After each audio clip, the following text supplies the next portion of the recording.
Bueno, tenemos el invitado de hoy es un miembro también de la casa, es una persona que está trabajando aquí desde hace aproximadamente 3 meses. Sí, enero. Desde enero, hace más meses.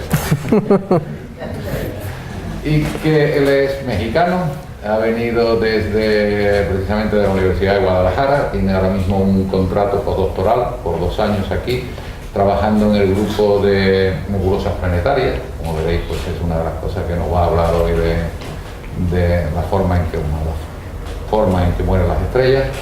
Y él se formó en la Universidad de Guadalajara, en la Facultad de Ciencias, donde terminó la licenciatura de Ciencia Física en el año 96. Posteriormente,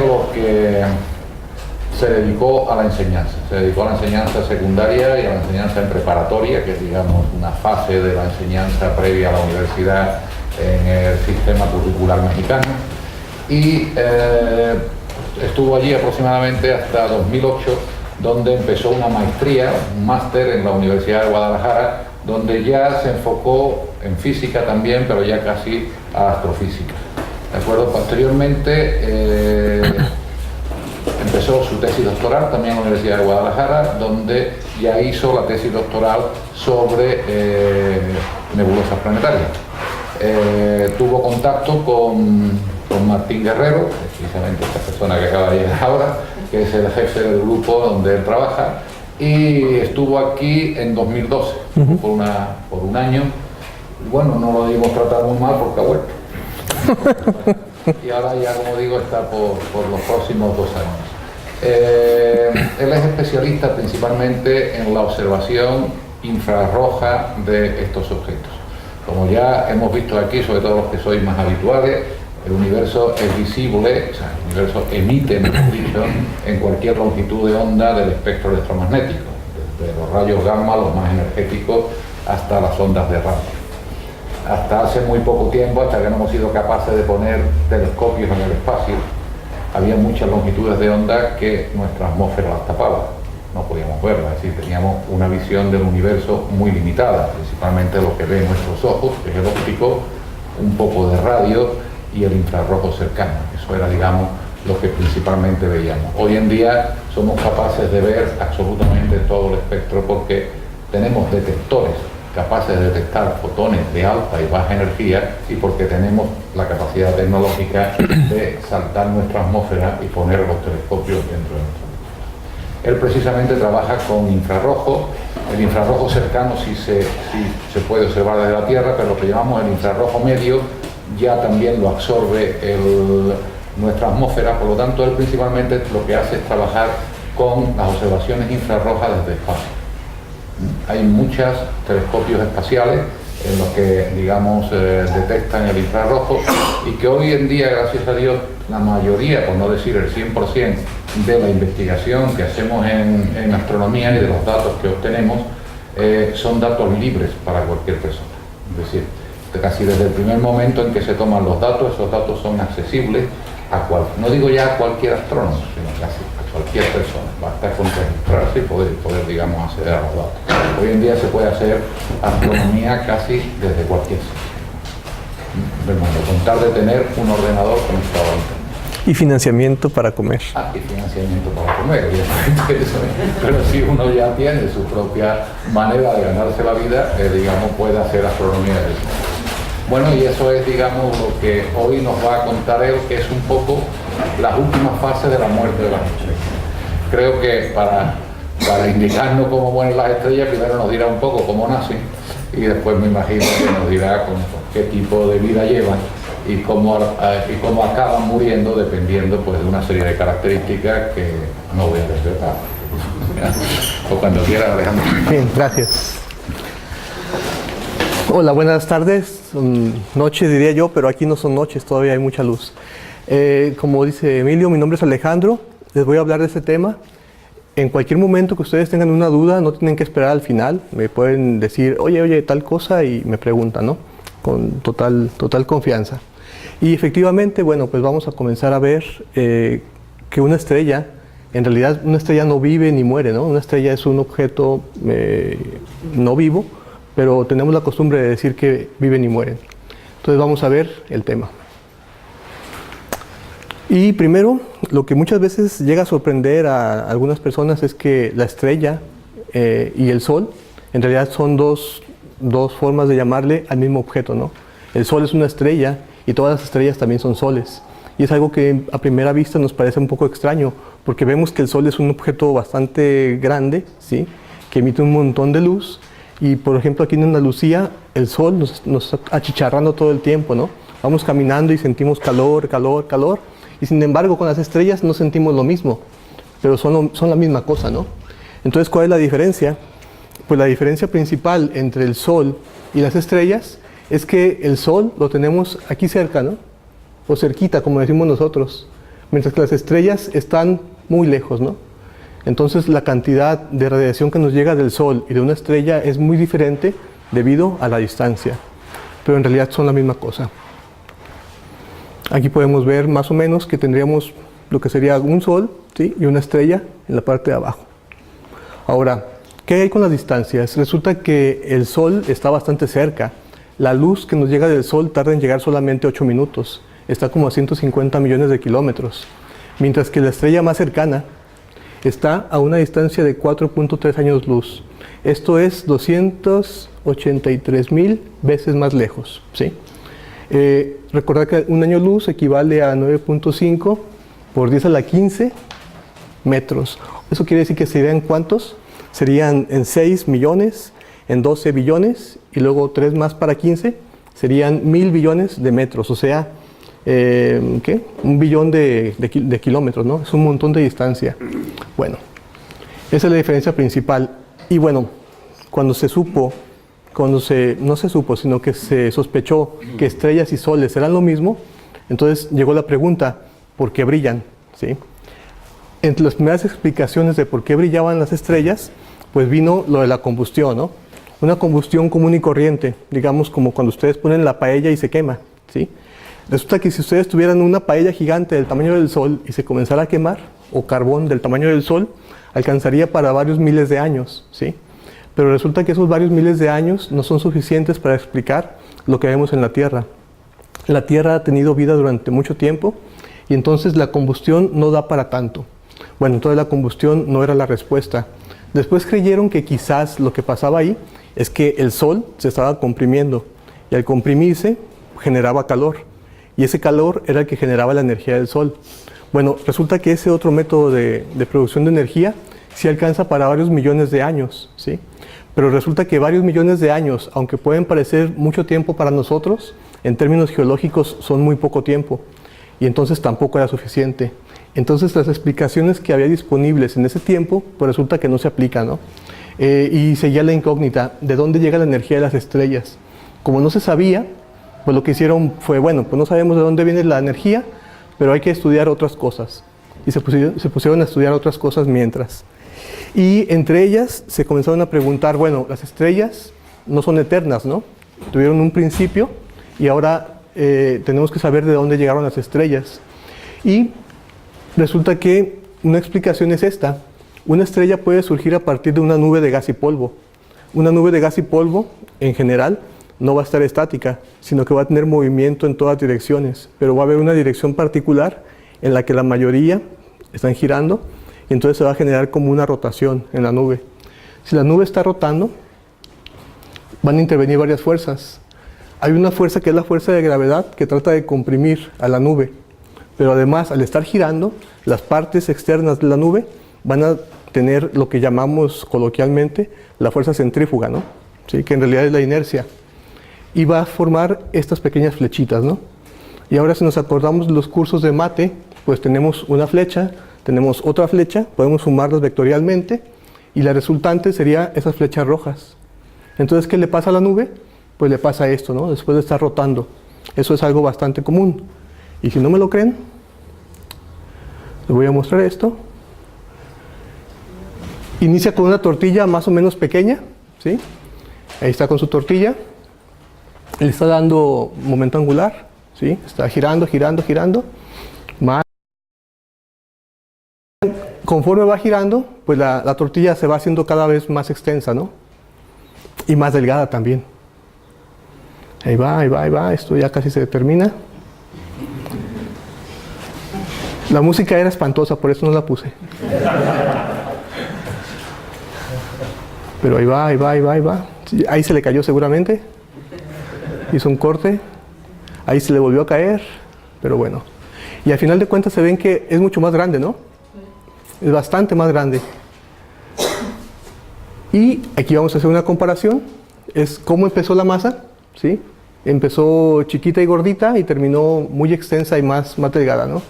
Entonces esto es como una comprobación científica, ¿no? De que sí existe ese fenómeno. Ahora, bueno, esta compresión de las nubes se puede generar de una manera tranquilamente por sí misma, por la pura gravedad, pero este proceso puede ser muy tardado. Hay algunos procesos físicos que aceleran esta compresión de las nubes y esos pueden ser unas cosas que se llaman explosión de supernova. Una estrella puede explotar, ¡puah! Y cuando explota lanza material. Ese material lanzado choca contra una nube y comprime partes de la nube. Y esto hace que el inicio de la compresión sea más rápido. Y este es un estudio que se hizo hace un montón de tiempo, bueno, hace varios años, en el que se estudió una explosión de supernova y se dieron cuenta que aquí estaban naciendo estrellas que corresponden más o menos con los bordes de la explosión. Ahora, aquí se aprecia cómo están ahí naciendo estrellas en esta parte y hay una pequeña animación que también les quiero mostrar para que vean cómo es el proceso a grosso modo, ¿no? Tenemos la estrella, explota, el material que lanza empuja la nube y se forman condensaciones en la nube y estas son estrellas que se van a estar formando, ¿sí? Esta es una caricatura, no es algo físicamente real, ¿no? Pero es una idea de cómo funciona el proceso. Ahora, esto era la idea que se tenía de cómo funcionaba y en la realidad, utilizando el telescopio espacial Hubble, pues encontraron indicios de que efectivamente se forman esos pequeños grumos de materia y ahí se forman estrellas, ¿no? Aquí adentro está la estrella en formación y este es el disquito que se forma alrededor, ¿sí? Bueno, ahora ya sabemos que las estrellas se forman de esa manera, ya se tiene una comprobación más o menos, bueno, no más o menos, bastante directa, y ahora la pregunta es ¿qué pasa dentro de la estrella? Bueno, pues ¿qué pasa dentro de la estrella? Ya dijimos antes que la gravedad comprime la estrella, ¿verdad? Y todas las cosas que están en compresión, pues se calientan. Me imagino que aquí en Granada es muy común, ¿no? Que uno aprecia que el fin de semana la gente se va en bicicleta a Sierra Nevada, por ejemplo. Y ustedes llegan, cogen su bicicleta, ven que la llanta le falta aire, ponen la bomba y le da, ¿no? Pero si se fijan, la llanta se calienta, la bomba se calienta y la manguera se calienta. ¿Por qué? Pues porque el aire que están ustedes empujando dentro lo están comprimiendo y esa compresión genera calor. Cuando la nube molecular se comprime, se calienta también, ¿sí? Y cuando se calienta, ¿qué le pasa? Bueno, pues el calor genera movimiento, ¿no? Tenemos por aquí un átomo, le damos calor y vibra, se mueve, le damos más calor y puede pasar que sus partes se disgregan. El electrón que está por aquí, dando vueltas muy contento, tiene más energía y se va más arriba, y tiene más energía y se va totalmente de tapas, ¿no? ¿Sí? Ahora, estos serían átomos normales con energía común y corriente, pero cuando hay más energía, los electrones se van por un lado, los protones se van por otro. Eso se llama un plasma. Es lo que pasa en el Sol o en cualquier estrella, un plasma. Ahora, resulta que mientras se estudiaban ese tipo de cosas, hace muchos años también se fue desarrollando lo que tenía que ver con la mecánica cuántica y las reacciones nucleares. Salud. O sea, es una costumbre mexicana, se me pasó. Aquí nadie dice salud a nadie, pero bueno. Lo que pasa aquí es que se dieron cuenta que las partículas elementales chocaban unas con otras, ¿no? Y que podía haber reacciones nucleares. Pero eso fue por parte de la mecánica cuántica. Y resulta que dijeron, bueno, si hay en las estrellas partículas que están sueltas unas con otras y chocan, pueden tener reacciones nucleares y generar energía. Entonces esa puede ser la fuente de la energía de una estrella. Y suena lógico, ¿no? Hasta que alguien dijo, bueno, pero ¿qué partículas son las que chocan? Protones, ¿verdad? ¿Qué carga tiene un protón? Positiva. Otro protón, positiva. Pero en la escuela nos estuvieron dele y duro con que carga positiva, con carga positiva, ¿qué pasa? se repelen, ¿no? ¿Y cómo es la repulsión? Están lejos, se repelen poco. Están más cerca, se repelen más. Y más, y más, y más. Se supone que cuando te acercas mucho, mucho, mucho, la repulsión crece al infinito. Y necesitarías una energía infinita para hacerlas que chocaran las partículas. Entonces, según lo que me dijo mi maestro de secundaria, eso no puede ser, ¿sí? Entonces, yo no podría hacer chocar dos protones, porque la energía sería infinita para hacerlos chocar, ¿sí? Entonces, ese sería el problema. Lo vimos en secundaria y en primaria, en secundaria y en preparatoria y bla, bla, bla, ¿sí? Pero resulta que alguien dijo, bueno, al parecer existe otra fuerza que actúa entre partículas y que es más poderosa que la fuerza electromagnética. Y como tenía muy poca imaginación, le pusieron la fuerza fuerte, ¿sí? Y resulta que esa fuerza fuerte actúa solamente a distancias muy cortas. Y esa es una fuerza que en lugar de repeler a las partículas, las atrae, ¿sí? Y alguien dijo, bueno, está muy bien. La energía electromagnética es como una barrera que impide que los protones se junten uno con otro. Sería como esta barrera, ¿no? Y normalmente pensaríamos que esta barrera crece al infinito cuando se acercan los protones. Pero cuando sumamos la fuerza fuerte, esta barrera se elimina y a partir de una distancia muy corta, que sería como una mil billonésima de metro, entonces los protones se pueden juntar entre ellos, ¿sí? Y me dijeron, entonces parece que podría ser que las reacciones nucleares tuvieran lugar dentro de una estrella. Para eso nada más tendríamos que hacer ¿qué?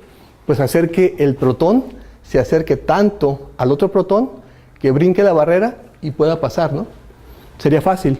¿Qué necesitamos para que un protón tenga esa energía para brincar la barrera? Temperatura, ¿no? ¿Sí? Más temperatura, se mueve más rápido y brinca la barrera, como un toro, ¿no? En la plaza de toros, ¿sí? Pero resulta que para que eso sucediera, se necesitaban temperaturas de cientos de millones de grados, ¿sí?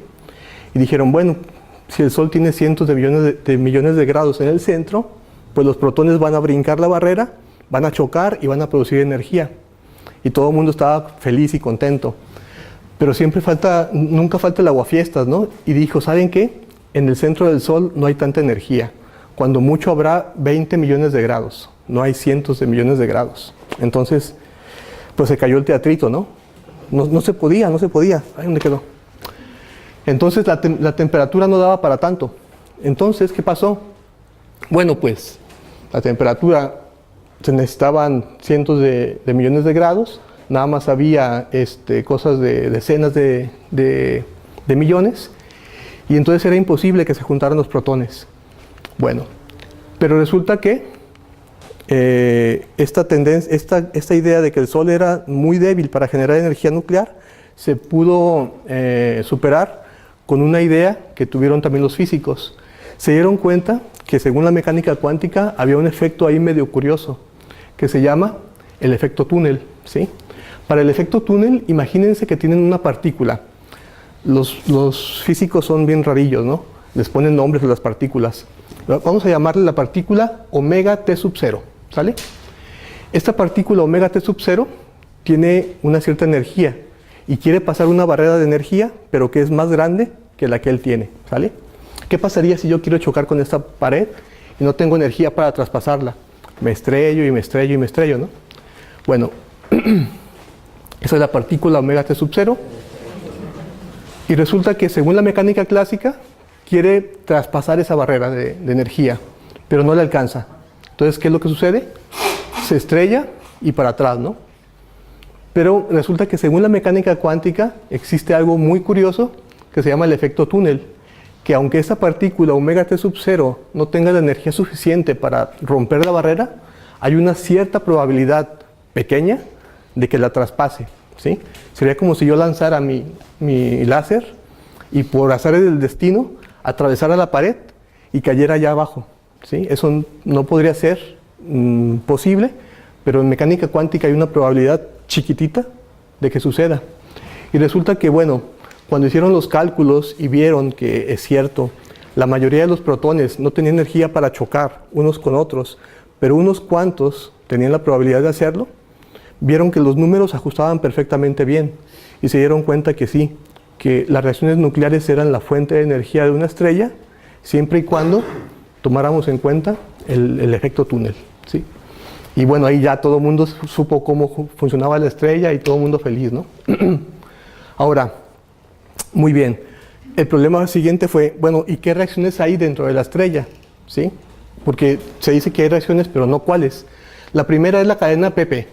Nada de política. Eso es PP porque es protón, protón, ¿sí? Bueno, la cadena protón-protón empieza ¿con qué? Con protones. Dos protones pueden chocar y cuando chocan los protones salen dos cositas de ahí. Sale esto, que es un ¿qué? Un neutrino, y sale esta otra partícula que es un, ¿dónde está? Acá, un positrón. Lo que pasa es que uno de los protones pierde su carga eléctrica y se la lleva una partícula pequeña del tamaño de un electrón, pero con carga positiva, o sea, un antielectrón, positrón. Y lo que nos queda es un neutrón y un protón, ¿sale? Esto se llama hidrógeno 2, ¿no? Deuterio. Luego llega otro protón, también lo golpea, sale un rayito gamma, o sea, luz, y se forma un tritio. Por otra parte pasa lo mismo, por el lado contrario, chocan igual, dos, luego choca un tercero, se forma tritio, y luego chocan tritio con tritio, y lo que pasa es que sale un núcleo de helio y dos núcleos de hidrógeno otra vez, ¿no? Y se llama la cadena PP porque inicia con protones y termina con helio y protones, ¿sí? Esa es la razón. Lo que pasa aquí es que cuando sumamos toda la energía, todo el input, y sumamos todo el output, hay una diferencia, ¿sí? Resulta que el 0.7% de la materia que entra, luego no sale de la reacción. Bueno, esa pequeña cantidad de materia que entra pero no sale, se convierte en energía directamente por la ecuación esta famosísima de Einstein, ¿no? Que no la puse. ¿Por qué no la puse? Bueno, E igual a mc al cuadrado, ¿no? Todo el mundo la conocemos. Y esa es la fuente de la energía de una estrella. Ahora, no es la única fuente de energía. Hay estrellas que son estrellas más masivas que pueden generar también energía a partir de protones para generar helio, pero con cadenas en las que se utiliza el nitrógeno, el oxígeno y el carbono como catalizadores, ¿no? Se llaman los ciclos CNO. Aquí están las reacciones, son bastante simples también, pero entramos con carbono, por ejemplo, protones, y salimos con otra vez el mismo carbono más helios, y se genera energía. Bien, ahora, ya sabemos cómo funciona la estrella, con reacciones. Las reacciones también ya las tenemos más o menos conocidas, y ahora, globalmente, lo que pasa con la estrella es que tenemos dos fuerzas, ¿verdad? La que le dio forma a la estrella al inicio fue la gravedad, ¿no? Pero la gravedad sigue trabajando, la trata de apachurrar, decimos nosotros, ¿no? La trata de hacer chiquita. Pero la energía que genera la estrella, esa energía trata de expandir la estrella. Y entonces ahí están como luchando la gravedad contra la radiación, ¿sí? Y lo que pasa es lo siguiente, la estrella tendría que estar en equilibrio para que todo sea feliz, ¿no? Si una estrella no está en equilibrio, pues entonces va a comenzar a hacer cosas raras. ¿Qué pasa si, por ejemplo, gana la gravedad? Pues entonces la estrella se comprime, ¿no? Y se calentaría y otras cosas más. Si la gravedad pierde y gana la presión, pues lo que pasa es que la estrella se dilata, ¿sí? Ahora, ya sabemos en general todo lo que es la estrella y sabemos que es entonces un cuerpo celeste formado por un gas en estado de plasma. ¿Qué era eso? Bueno, partículas sueltas, que está autocontenido por la gravedad, que emite radiación electromagnética, o sea, luz, a causa de las reacciones nucleares en su interior. Eso sería una estrella, ya en pocas palabras, ¿no? Pero además también dice, bueno, después de que la estrella se desarrolla y le pasa algo que deja de funcionar, hay gente que dice que estas cosas que quedan al final ya no son estrellas. Otros las incluyen como estrellas, pero bueno, no sé. Serían sus fases posteriores, ¿no? Pero esa sería la definición de estrella. Ahora, ya sabemos cómo funciona la estrella, pero la siguiente pregunta es, ¿cuánto vive una estrella? ¿Cómo gasta su energía una estrella? ¿Sí? Una estrella que es más masiva tiene más gravedad, ¿no?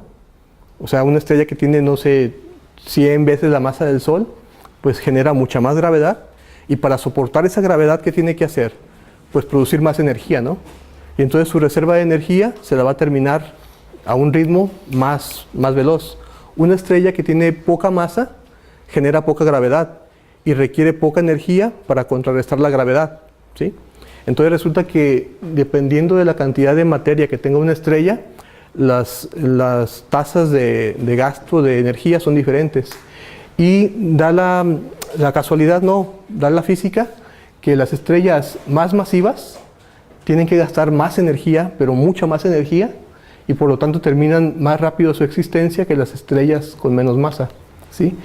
Aquí hay un pequeño cuadro que representa todo esto.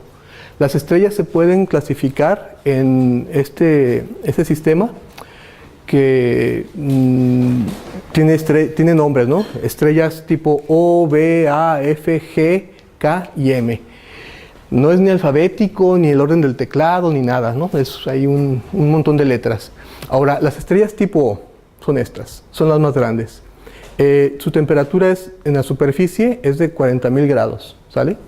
El radio que tienen es de 10 veces el radio del Sol. Eso quiere decir que en tamaño serían como 1000 veces el Sol, ¿no? Porque sería 10 por 10 por 10. Sería como la relación entre la Tierra y el Sol, más o menos. La masa que tienen esas estrellas es como, digamos, de 50 para allá, ¿no? La del Sol.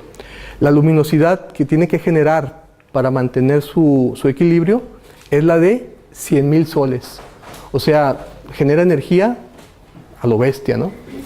Y por lo mismo, como genera mucha energía, pues su periodo de vida es de solamente 10 millones de años, así en promedio, ¿no? Y ahora, esas estrellas son poco abundantes, solamente es la abundancia de estrellas en relación al total. Estrellas menos masivas serían como esta B. Esta tiene una temperatura de la mitad, un radio de la mitad, digamos que anda por ahí de 10 veces la masa del Sol. Esta tiene una luminosidad mucho más modesta, nada más de 1000. Vive más tiempo, 100 millones de años, ¿sí? Y así nos vamos a estrellas menos masivas. Esta ya tiene 8500 grados. Por ejemplo, esta vive también como estos 100 millones, 1000 millones de años. Estrellas todavía más pequeñas, estrellas como el Sol son estas, ¿sí? Que tienen como 5000, 6000 grados centígrados en la superficie. Resulta que estas pueden vivir hasta unos 10.000 millones de años, o sea, pueden vivir un montón de tiempo. El Sol va como a la mitad, ¿no? Entonces sería como alguien de 40 años, más o menos, o de 45, no sé, algo así. Y pues son más abundantes. Estas ya casi no se ven. Estas se las voy a decir por si no las ven. Las estrellas tipo M, que son de las más pequeñas, tienen una temperatura de 3000 grados aproximadamente. El radio es como 3/10 partes del Sol. La masa es solamente del 20% de la masa del Sol. Resulta que la luminosidad es una centésima parte de la luminosidad del Sol. Gastan muy poca energía y pueden vivir, digamos, 200.000 millones de años, ¿sí? ¿Cuánto lleva el universo? 4.500, ¿no? Entonces no da todavía, ¿no? Para que se mueran esas. Todavía falta. Bueno, el caso es que esos son los ritmos, ¿no? Y ahora, acerca de por qué se llaman O, B, A, F, G, K y M, hay una teoría, pero no sé si sea cierta. Para acordarse de los tipos espectrales, dicen que es O, sé una buena chica, o chico, depende del caso, bésame, ¿no? Pero sabe si será cierto. Yo lo uso ese para acordarme de los nombres de las... un WhatsApp. Ahora, la difracción de la luz, ¿no? Ya vimos en general tipos de estrellas, cómo funcionan. Ahora vamos a ver que también la luz puede servir para estudiar las estrellas. La luz tiene un fenómeno que se llama difracción, ¿sí? La luz puede atravesar un material y puede dividirse en sus colores. Este es un disco compacto, la luz está incidiendo sobre él y genera esto. Todo el mundo lo hemos visto, ¿no? Es un arco iris, tenemos todos los colores y aquí está más de cerca, ¿no? Pues resulta que cuando ustedes toman la luz de una estrella y la hacen pasar por un prisma, pueden obtener algo muy parecido. Obtienen todos los colores que emite la estrella. Eso se llama un espectro. Y aquí tenemos una representación en color del espectro y aquí una representación más realista de lo que se puede ver en las computadoras, ¿no? Y podemos ver que en el espectro hay colores que no están emitidos, ¿sí? Son colores que están absorbidos, que corresponden a estos valles, ¿sí? Y partes más brillantes que corresponden a estas cimas. Entonces se puede saber cuánta luz emite una estrella en cada longitud de onda. Eso sería un espectro. Ahora, resulta que cuando se hacen espectros de diferentes tipos de estrellas, se obtienen patrones bien definidos, ¿sí? Las estrellas tipo O, B, A, bla, bla, bla, todas están por aquí y podemos ver que hay ciertas absorciones características de cada tipo de estrella. Y esto tiene que ver con la temperatura, tiene que ver con la luminosidad de la estrella. Ahora, cuando se hace un gráfico en el que por un lado se representa aquí 30.000, 10.000, 60.000, 3.000 grados Kelvin, representamos aquí la temperatura de la estrella y acá representamos la luminosidad de la estrella. Resulta que las estrellas no quedan acomodadas así al azar, sino que la mayor parte de ellas quedan acomodadas en una banda, ¿sí? Hay estrellas que son frías, con poca luminosidad, hay estrellas que son calientes, con mucha luminosidad, y la banda que va entre estos dos extremos. Y estas otras regiones están más bien un poco más desiertas, ¿no? No hay muchas estrellas que sean muy frías y muy luminosas, no hay tantas. Y hay menos todavía que sean muy calientes y muy poco luminosas, ¿no? La mayoría están ubicadas aquí. Bueno, resulta que las estrellas, cuando están quemando hidrógeno en su interior, están ubicadas en esta franja, ¿no?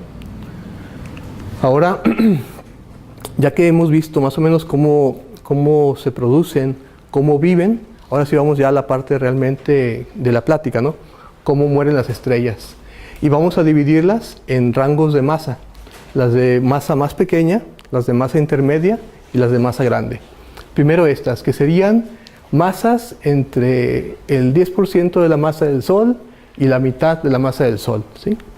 ¿Qué pasa con esas estrellas? Bueno, lo que pasa es que el hidrógeno del núcleo pues se agota, ¿sí? Ah, eso no lo he dicho todavía. Una estrella es una pelota y tiene hidrógeno, ¿sí? Resulta que el hidrógeno se está convirtiendo en helio en el interior, pero no es que todo el hidrógeno se convierta en helio, solamente el núcleo, que sería como un 10%. Cuando ese núcleo, ese 10% del hidrógeno se convierte en helio, entonces resulta que pues ya no hay helio, ya no hay hidrógeno disponible para hacer nueva fusión. Y si ya no hay hidrógeno disponible para hacer fusión, o sea, si se agota después de esa cantidad de tiempo, pues entonces las reacciones se detienen, ¿sí? Al no haber reacciones nucleares, ¿qué pasa? La producción de energía también se detiene, ¿no? Y si ya no hay energía que esté empujando la estrella, ¿qué pasa? Pues que la gravedad la comprime, ¿verdad? La apachurra. Y entonces, ¿qué pasa fuera del núcleo de la estrella? Pues como está haciendo la estrella, está siendo comprimida, ¿sí? Está siendo calentada. Entonces el núcleo se calienta. Las capas que siguen del núcleo también se calientan. Pero resulta que como el núcleo ya es de helio, no se puede fusionar todavía. Pero lo que está exactamente arriba del helio, que es hidrógeno, al calentarse llega a la temperatura suficiente para entrar otra vez en reacción, ¿no? Entonces se puede volver a fusionar hidrógeno, pero ahora exactamente afuera del núcleo. Entonces la estrella con esa nueva dotación de energía se puede volver a hinchar, ¿sí? Pero cuando se hincha, ¿qué? Dígame. ¿Y eso, el cambio sería rápido o es No, son cambios lentos, sí, son cambios lentos estos. Los cambios rápidos ocurren solamente en las estrellas que son más masivas. Sí, pero me refiero, cuando hace el cambio de una capa a la otra, que de un momento a otro o está un tiempo sin emitir mucha calor. No, estos son procesos muy muy largos, de miles de años, de millones de años, depende también de la masa. Estos puede haber un planeta con vida y ese planeta ni se entera de que está pasando esto en el Sol, ¿no? En su estrella. Hasta que pasa muchísimo tiempo, se puede saber que la estrella ha estado sufriendo este tipo de procesos, pero son muy muy lentos, ¿sí? Entonces, si la estrella se hincha por la nueva inyección de energía, pues lo que pasa es que al hincharse, las capas externas se enfrían, ¿sí? La temperatura superficial baja, la luminosidad se mantiene más o menos constante porque la temperatura aumentó, pero también la temperatura disminuyó, pero la superficie que emite aumentó, entonces la luminosidad es más o menos constante. Y finalmente, lo que pasa es que en esa capa afuera del núcleo, pues como se está enfriando, también se detiene la fusión y entonces ya no hay generación de energía. La estrella no le queda otra más que enfriarse y enfriarse y enfriarse. Y Después de que se está enfriando, pues como no tiene energía, su radio otra vez comienza a decrecer. Y lo que pasa en el gráfico es esto, ¿no? Tenemos la estrella, que lo que está haciendo aquí es que su temperatura se va a mantener más o menos constante, pero ¿qué va a pasar con su luminosidad? Va a crecer hasta llegado a este punto que dijimos que ahora la luminosidad va a ser constante, va a ser esto y se va a ir para acá, ¿no? Entonces ese sería el tipo de muerte de una estrella de baja masa. Simplemente se le acaba su energía, el calor que acumuló lo comienza a radiar y tan, ¿sí? No hay más.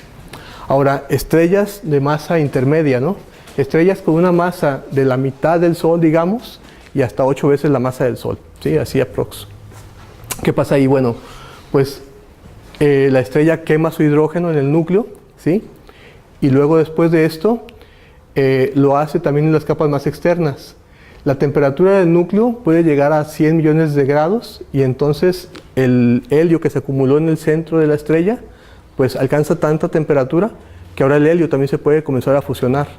Entonces lo que pasa es que el núcleo que se llenó de helio ahora fusiona el helio y en la capa de afuera que tiene hidrógeno también se fusiona hidrógeno. Entonces tenemos una estrella donde hay por lo menos 2 capas de fusión. Hay fusión de helio en el núcleo y hay fusión de helio alrededor, ¿sí? Tiene 2 zonas de fusión. El radio de la estrella, bueno, cuando tenemos estas 2 capas diferentes de fusión nuclear, lo que pasa es que depende muy fuertemente de la temperatura y cuando la temperatura varía muy poco, la producción de energía puede cambiar mucho. Entonces la estrella tiene una producción de energía que es muy irregular y comienza a pulsar la estrella, ¿sí? Y a cada pulso que tiene, pues resulta que la gravedad cambia y capas externas de la estrella se pueden ir desprendiendo, ¿sí? Y entonces lo que pasa es que esas estrellas comienzan a soltar sus capas externas. Ahora, si digo que el helio comienza a fusionarse, pues se comienza a fusionar en otros elementos, ¿no? Pueden chocar núcleos de helio, ¿sí? Para formar berilio, otro helio y forman carbono, o dependiendo de la temperatura puede chocar con otro helio y formar oxígeno. ¿Sí? Eso se llaman los procesos triple alfa o cuádruple alfa. ¿Y qué pasa en el gráfico? En el gráfico lo que pasa es que la estrella vive normalmente, digamos, masa intermedia. Lo que pasa aquí es que su temperatura, ¿sí? Baja, su temperatura sigue bajando, pero ahora ¿qué pasa con su luminosidad? Aumenta un poco. Y después de esto, las capas que lanza al espacio, pues son iluminadas por la estrella y se generan unas nebulosas muy bonitas. El proceso de lanzamiento de material lo podemos ver aquí, en una caricatura también. Ahí tenemos un ejemplo de 2 estrellitas que están girando una en torno a la otra, pero están pulsando y están lanzando material. Y cada vez que lanzan un poco de material, se forman como burbujas alrededor de ellas, ¿no? Y otra, y otra, y otra, y esto se ve en muchas nebulosas, y por ejemplo en el ojo de gato y en varias más, ¿no? Esto sería una representación así en forma de esquemática de lo que pasa. Y luego,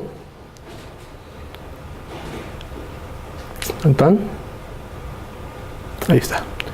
Y aquí tenemos otra representación también de lo que puede pasar cuando tenemos ahora una variación en lo que hay una compañera de una estrella que va a comenzar a pulsar. La que va a pulsar es esta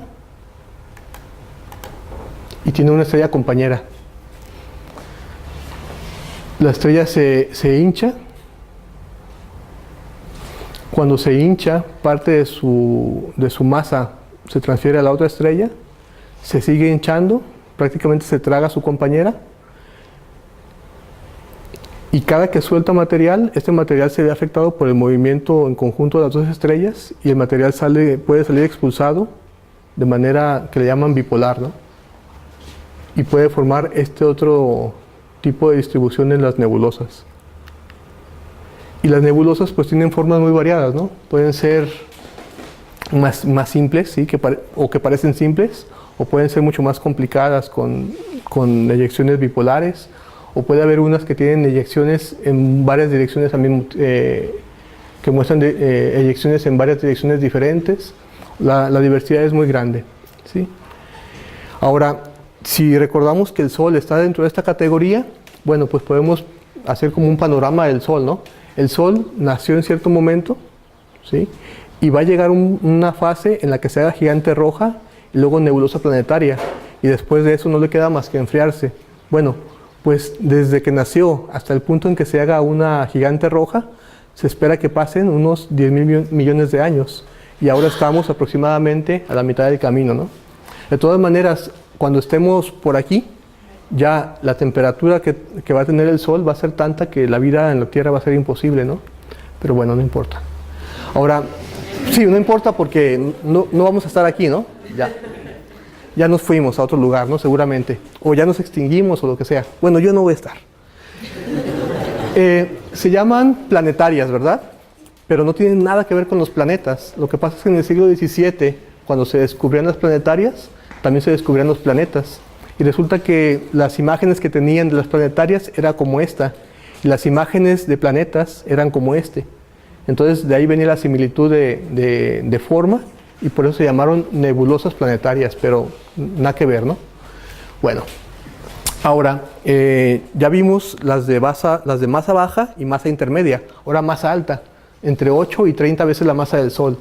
Bueno, pues lo que pasa es que después de que queman fusionan el helio en carbono y oxígeno, pueden seguir fusionando más allá, ¿sí? Y pueden fusionar carbono en oxígeno y luego pueden formar, después de oxígeno, pueden formar ¿qué?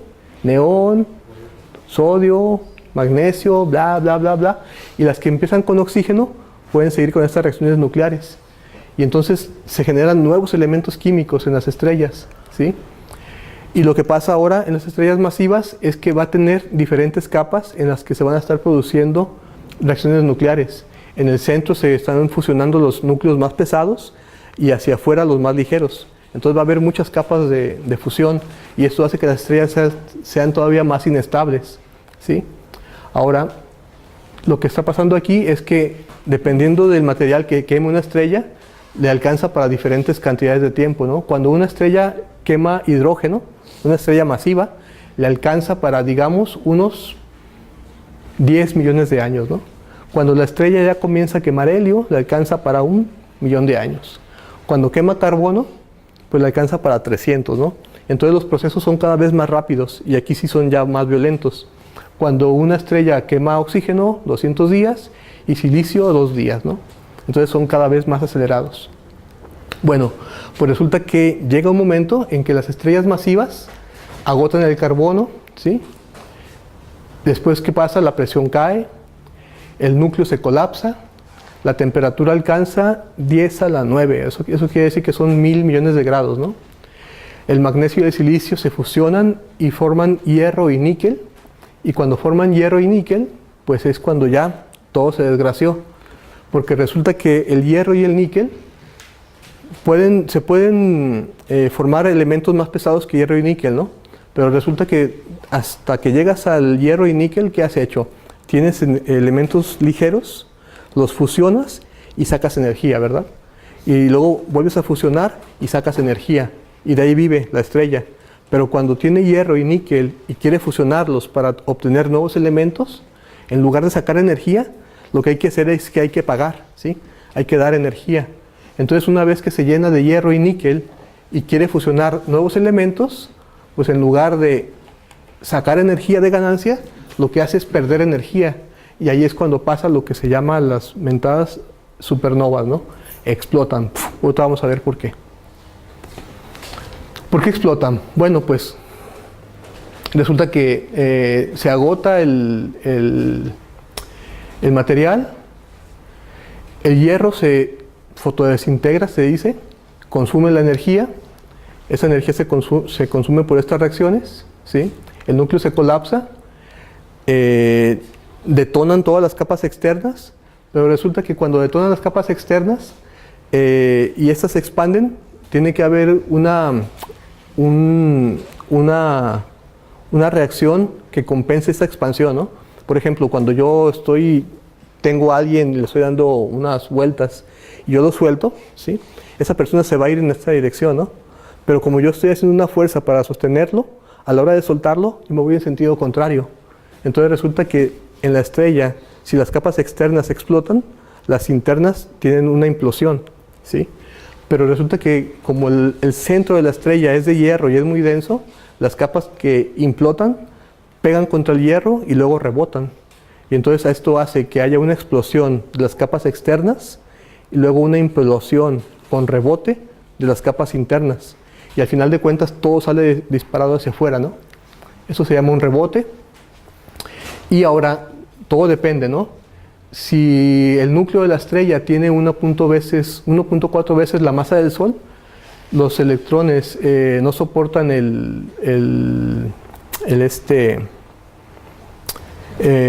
la implosión. Y si tienen una masa de 3 masas solares, entonces lo que se produce es un agujero negro, ¿no? El agujero negro es un objeto en el que las cosas quedan atrapadas y la velocidad de escape es más alta que la velocidad de la luz. Entonces todo lo que quede dentro del agujero negro pues queda atrapado. Hawking dice que luego hay un proceso por el que se desatrapan, pero bueno, así en astronomía ranchera, digamos que queda atrapado y ya, hasta ahí quedó, ¿no? Ahora, las estrellas masivas, lo que pasa entonces al final es que explotan y quedan o como estrellas de neutrones o como agujeros negros, ¿sí? O a veces quedan como nada. Cuando explotan, incluso el material del centro también explota y no queda ni rastro, ¿sí? ¿Qué pasa con la explosión? La explosión de supernova produce una capa que se expande, ¿sí? Esta sería la distancia que recorre la capa explosiva, ese sería el tiempo, y va a una velocidad constante. Luego esta velocidad comienza a caer y caer y caer hasta que la explosión, el material de la explosión, se comienza a diluir en el medio interestelar, ¿sí? Esa explosión de supernova es lo que vimos al principio, que generaba nuevas estrellas. Entonces resulta que una supernova, que es la muerte de una estrella, a su vez puede generar estrellas nuevas, ¿no? Y aquí tenemos las ecuaciones que muestran cómo esas estrellas se revuelven con el medio interestelar. Y al revolverse lo que hacen es llevar hidrógeno, llevan helio, llevan hierro, llevan calcio, llevan flúor. Y entonces las nuevas estrellas que se forman a partir del material que antes tiraron las estrellas viejas, ¿no? Y entonces por eso decía este señor que somos polvo de estrellas, ¿no? Y bueno, pues había que ponerlo ahí. Y ahora, una estrella de neutrones, o sea, uno de los remanentes es esa estrella, que es una estrella con campo magnético que gira muy rápido y está emitiendo pulsos constantes. Son muy famosas. Y los agujeros negros, pues son regiones del espacio que están aisladas del resto del espacio porque nada puede escapar de ellos. Y entonces, en resumidas cuentas, resulta que el parámetro más importante para una estrella y la que determina principalmente cómo muere la estrella es la masa, ¿sí? Masas pequeñas, masas intermedias o masas grandes. Pero resulta que hay otras cosas también. La rotación es importante. ¿Qué pasa con la rotación? Pues si la estrella rota, el material se revuelve de una manera diferente, ¿no? ¿Sí? Si rotan muy rápidamente, pues entonces resulta que los polos se hacen más calientes que el ecuador. La pérdida de masa es mayor, el mezclado en el interior también es mayor, entonces ese 10% puede incrementarse, se fusiona más que el 10%. Y otra cosa también importante es que da un periodo de vida más largo. ¿Por qué? Pues porque no nada más quema el 10, a lo mejor quema el 15%, ¿no? Sí, es más tiempo de vida. Y también hay otra cosa que es la metalicidad. Ahorita vamos a ver qué es la metalicidad. Este es un ejemplo de Vega. Ahora, la metalicidad, ¿qué es eso? El universo se formó originalmente con hidrógeno y helio, ¿verdad? Y luego, ¿qué sigue? Litio, berilio, boro, bla, bla, bla, bla, bla. En astronomía, todo lo que no es hidrógeno y helio se le dice metal. Y es bien poquito, casi no es nada, pero es importante. El carbono no es un metal, ¿verdad? Pero en astronomía se le llama metal, no importa. Entonces, la cantidad de elementos pesados que tiene una estrella también son importantes. ¿Por qué? Porque esos hacen que la estrella sea más opaca. Entonces, una estrella que tiene, digamos, muchos átomos de carbono, hace que atrape la luz en su interior de una manera más eficiente. Y eso hace que la presión también sea más eficiente para mantener la estrella. Entonces la metalicidad es importante por la opacidad. Si la estrella atrapa más bien la radiación y tiene mejor presión de radiación, pues se expande mejor, ¿no? Y si se expande mejor, tiene un radio más grande, ¿sí? Tiene un radio mayor. La temperatura es menor. ¿Por qué? Pues porque como se puede expandir más, al expandirse se enfría. Y esto también puede definir la evolución, ¿sí? Si la metalicidad es alta, va a evolucionar diferente a que si su metalicidad, su cantidad de elementos químicos es baja. Y ahora, y estas son más importantes en las estrellas masivas y tienen poca probabilidad de formar agujeros negros. Entonces, bueno, así como a grandes rasgos, tenemos que la masa es la que predomina, pero también hay efectos por rotación, por metalicidad. También puede ser que si hay estrellas compañeras, ¿no? Una estrella aislada o una estrella con una compañera evolucionan de manera diferente. También es otro factor. Aquí tenemos ejemplos en los que una estrella le pasa material a otra estrella. Esta puede ser que originalmente no fuera a explotar como supernova, sin embargo termina explotando como supernova debido a que roba material de una estrella vecina. Y como para finalizar, pues tenemos que las estrellas nacen de nubes, ¿sí? Se forman de esas nubes, evolucionan, se hacen viejitas, explotan, forman nuevas nubes y de esas nuevas nubes pueden formarse otra vez nuevas estrellas, ¿no? Y todo está ahí como reciclándose, ¿no? Y bueno, pues por mi parte sería todo. Muchas gracias.